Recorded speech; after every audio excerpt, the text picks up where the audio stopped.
राम का सीता को त्यागने का कारण बतलाना। श्री रामदास ने कहा, एक दिन एकांत में कौशल्या ने राम से कहा कि अब समय हो गया है, शीघ्र सीता को अपनी सीमा से कहीं अलग भेज दो। माता की बात को राम ने स्वीकार किया और यह भी बतलाया जिसका निर्णय बहुत दिनों पहले कर चुके थे। फिर यह भी कहा कि मेरा इस समय सीता का त्याग करना उचित है। कुछ दिन बाद 8वां महीना लगने पर राम ने सीता को एकांत में बुलाकर समझाते हुए कहा, देवी, उस दिन एक धोबी ने तुम्हारे विषय में बड़ी कुत्सित आलोचना की थी। उसी के बहाने मैं तुम्हें कुछ दिन के लिए वन में छोड़ दूंगा। इससे दुनिया समझेगी कि मैं लोकापवाद से बहुत डरता हूँ। दूसरी एक बात यह है कि गर्भ से तीसरे, 5वें अथवा 7वें महीने में स्त्री का संसर्ग नहीं करना चाहिए। ये शास्त्रों की आज्ञा है।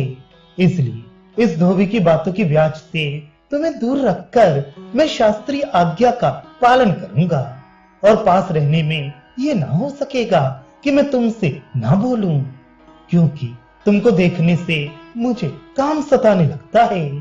तुम्हारा वियोग भी बिना किसी बहाने के नहीं हो सकता था, इसलिए मैंने ऐसा प्रबंध किया है और इस समय मैं जो कुछ कह रहा हूँ उसे अक्षरशः सत्य समझो।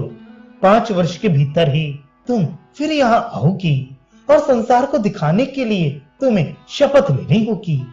उस समय जब तुम एक दिव्य सिंहासन पर बैठकर भूमि के विवर मार्ग से पाताल को जाने लगोगी, तब मैं भूमि को प्रार्थना करके यह धमका के तुम्हें वापस ले लूंगा और अपनी गोद में बिठाऊंगा। उस समय तुम अपने 2 बेटों को लिए हुए मेरे साथ रहकर विविध प्रकार के सुख भोगोगी। मेरे द्वारा तुमसे एक पुत्र होगा जिसका नाम पड़ेगा कुश, और दूसरा बेटा ऋषि वाल्मीकि के प्रभाव से उत्पन्न होगा जिसका नाम होगा लव। इस प्रकार वाल्मीकि के आश्रम पर तुम्हारे 2 पुत्र होंगे। तुम्हारी माता के साथ जनक जी पहले ही उस आश्रम पर जा चुके हैं और उन्होंने तुम्हारे आराम की सब सामग्रियां प्रस्तुत कर दी हैं। आज मैं तुमको जैसा कह रहा हूँ, हे जनक आत्मजे, तुम्हें वही करना पड़ेगा। जैसा उस समय गौतमी के तट पर तुमने अपनी 2 मूर्तियां बनाई थी, उस प्रकार इस समय भी अपने 2 स्वरूप बनाओ। और पहले की भांति इस समय भी तुम सात्विक रूप से मेरे वाम अंग में निवास करो और दूसरे स्वरूप से वाल्मीकि का आश्रम पर रहकर संसार को मेरे वियोग का दुख दिखलाओ।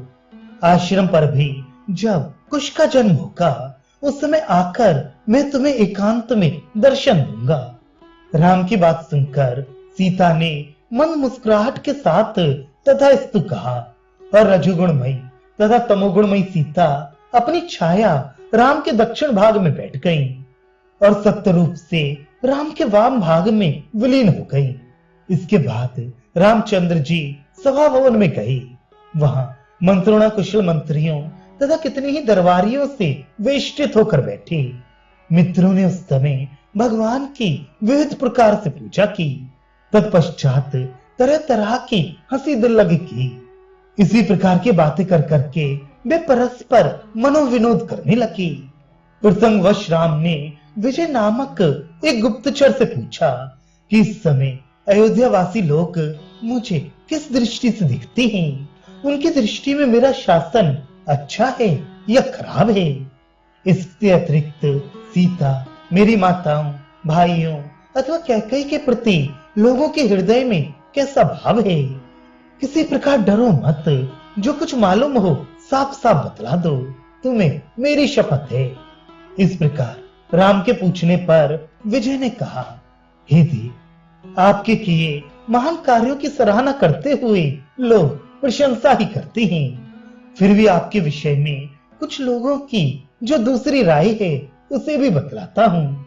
वे कहते हैं, राम ने रावण को मारकर सीता को उससे छुड़ाया और बिना कुछ सोचे विचारे अपने घर में बिठा ले आए। हम नहीं समझते कि राम का हृदय कैसा है, जो इतना अनर्थ होने पर भी लौटी हुई सीता के साथ विहार करते हुए सुखी हो रहे हैं। जो सीता उस दुष्ट के द्वारा हरी गई और कई वर्ष तक उसके घर में रही। उसके लिए राम को कुछ सोचने विचारने की आवश्यकता क्यों कर मालूम ना हुई।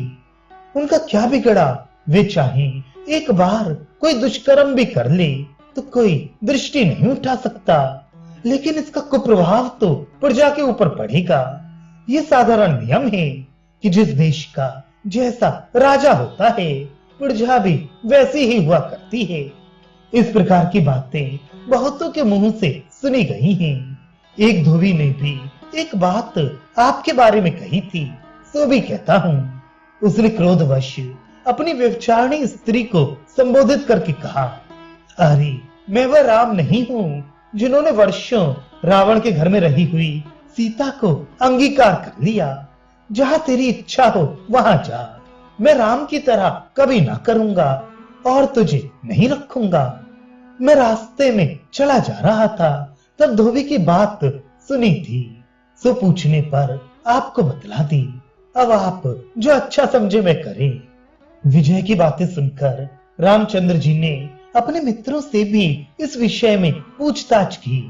उन लोगों ने भी वही कहा जो विजय ने बतलाया था।